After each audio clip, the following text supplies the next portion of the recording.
Before we get started, does anyone want to get out?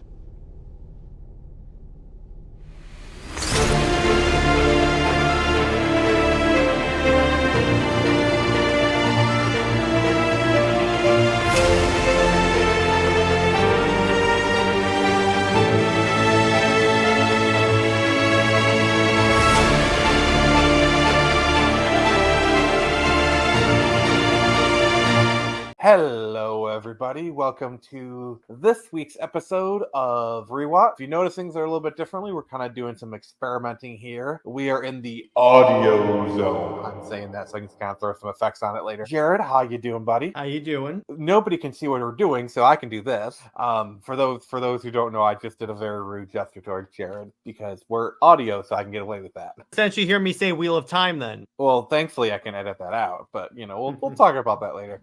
So this week, this was actually the last recorded episode of Rewatch. Of Avatar Rewatch. Yeah, because the finale is going to be done as a live stream. And before we get into the episode, Jared, I just want to say, what a crazy journey it's been. We're kind of reaching the end of the line here. What are your thoughts upon, not necessarily the series itself, but just like our journey through this and all that? It's been pretty fun. I'm glad I got to check out this series. That still wasn't for me, but I'm like, okay, I could see why people like this show. I feel like you enjoyed parts of it. Season 2, you were on the train really hard. Literally up until, because the way I think about it, it's kind of like if you're going up a hill, you reach the top of the hill, and then you see the way down the hill is like the most unpaved, crappy road ever. So let's just get this thing all kibosh on the road. So we're doing the Ember Island Players, aka the recap episode. And Jared, what are your initial thoughts? This was one of my least favorite episodes we have covered of all time. Yeah, like honestly, going into this, I kind of had a feeling, like knowing what you like about the show,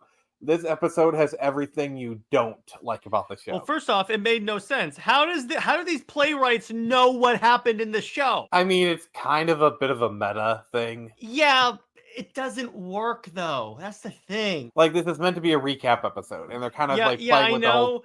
I know, it's just there were other ways you could have done that. You could have had like you could have had Team Avatar around the fireplace and reflecting on everything they've gone through. That would have been boring. Okay, I'm gonna be frank. This is just stupid. Okay, we're gonna have to agree to disagree on this one. That's fine. But to me, it's like the small details that I really liked. Like, you notice how the events don't actually play out exactly as you saw them on screen? Yes, but again, how do these people know about those events when they weren't there? To be fair, they did say the playwright interviewed a lot of people. But how did he know how Katara and Sokka found Aang? Maybe they interviewed Azula. I don't know.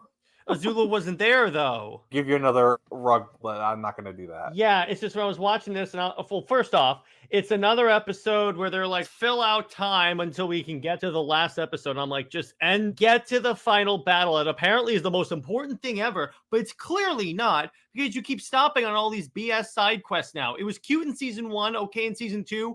In season 3, when they constantly hype up, you have to face the Fire Lord. I'm like, clearly he doesn't. I will say this, the last 4 episodes will make up for a lot. And then the ending to the series, I think you'll be satisfied with. We'll see. I thought there is one element of the finale you might call BS on. Oh, I'm sure I will. You're definitely not shy of calling it in the first place. But, like, did you notice one of the voice actors for the Ember Island Players? You might sound familiar. No, I didn't notice.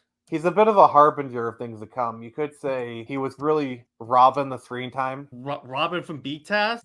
Well, it was a Robin. Okay, you can tell me now. It was Scott Melville. Who did he play again? Robin from Teen Titans. Oh, okay, yeah. Come on, Scott Melville has this kind of voice that you recognize in. Well, because remember, I haven't seen Teen Titans in like a long time. Which, by the way, will be the next series we're covering on this thing. So I had to bring it up because I every time I hear Scott Melville, I have to bring it up. But also, it's a good harbinger of things to come. Yep, exactly. But I liked how each of them hated their portrayal, and then when they got to Toph, she loved it. I thought that was kind of cute. It's just the whole play part just kind of was the most annoying part of this episode. And I'm like, when is this going to end? All right, well, tell me, brother, is there anything you did like about the episode? Please reach as far as you can. Honestly, not really, because it was all like... they took the infantile humor and shot it up to 10. I guess the actual Aang Katara stuff, but besides that, it was like, what? Yeah, so that's the thing about this episode is this is not just a straight up recap. It does move forward the story inches, but it does move forward. Centimeters. This whole Okay. the whole end of season 3 is just let's walk in slow motion to this last boss battle. Yeah, and then they kind of they tumble head first in the finale. Because you got to realize, I think that the finale is like part. Netflix, it's all compiled into one, so I'll just watch it all in one shot. Yeah, and we're going to be doing that. So we're basically just having a movie at the end. Because a lot of this is Fire Nation propaganda. You notice how the Siege of the North, General Zhao is not mentioned at all. Mhm. Like, it's all laid on Zuko. But also, they had the fan fiction at the end where the Fire Lord won. If you had to rate it, what would you give this episode? 3. Wow. Yep, that's it. Because it served zero purpose on this thing. It only served to prolong the plot after an already really bumpy as hell season. Get to the damn battle already. Yeah, and we'll be getting there next week. But yeah, I want to take this opportunity to kind of talk about the series up until this point. Let's just kind of focus on season 3, and then we'll kind of go from there. Jared, what was the high point of season 3 for you so far? Any of the battle scenes when they did show up? Okay. And Those were well done. And what was the high point of the series for you? Like, what was your favorite moment of the series so far? All of Zuko's arc. I will say, if you're a fan of Zuko's arc, you will like the way Zuko's arc ends. Okay, I'm interested. You notice how, like, talking about like Azula and Zuko doing the Agni Kai thing? Mm-hmm. Let's just say that was a bit of foreshadowing. Oh boy. Oh, trust me, the scene that I'm talking about, and like all the fans like know what I'm saying. You will love this. Okay, I can't wait. Like, what's your favorite episode so far? Of the entire show? Yeah.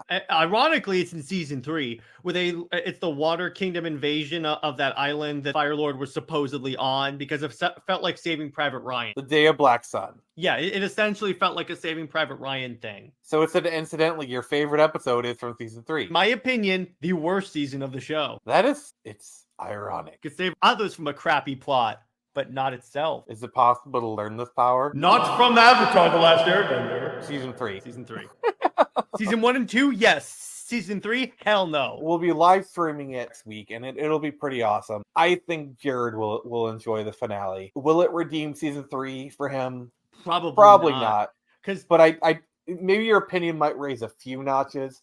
But I think you'll say, like, okay, season 3 was crap, but it ended well. Like, that's what I'm hoping. Because so far, season 3, if I had to rate out of 10, is also a 3. But I'm willing to add another 2 notches if this finale really impresses me. There are scenes that I know will. Okay, cool. Can't wait. And so, this is Nick, and this has been Jared, and this has been Avatar Rewatch. Thank you, everybody. We'll see you at the live stream. And remember, I can only show you the door. You're the one that has to walk through it.